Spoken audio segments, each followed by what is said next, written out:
From our Savior's Lutheran Church. We read in 1 Peter chapter 5, verse 7, "Cast all your anxiety on God, because God cares for you." I miss seeing my church people at church and around our bustling office, but I am assured that wherever you are, God is with you, and God never leaves you. God cares for you. There is so much change going on right now. I don't know that any of us have experienced anything quite like this current global state of affairs. I've appreciated the many sentiments of "we're in this together," and I would also add, God is with us in this too. We're about to celebrate Holy Week when we hear most clearly that Jesus is with us in the midst of disruption and suffering.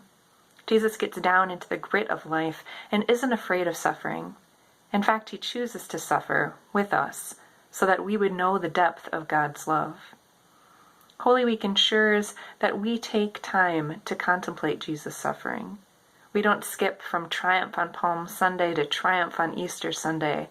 There are long, frightening days in between. We might be in those frightening days for a long time, but they are not the end. Even when we die, we belong to the Lord.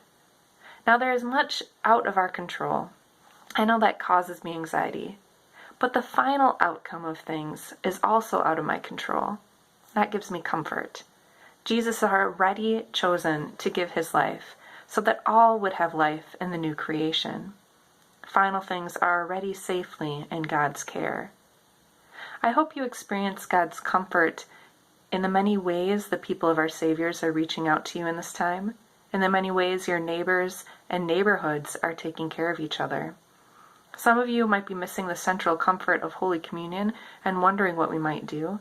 For the time being, our bishops encourage us to wait until we are gathered together to share Christ's presence in this way.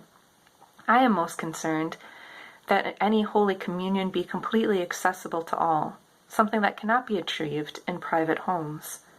I do also very much miss the promise and presence of Christ in the bread and wine, and I look forward to sharing it with you in the future. Until that time, know that both God and I care deeply for you. Go in God's peace.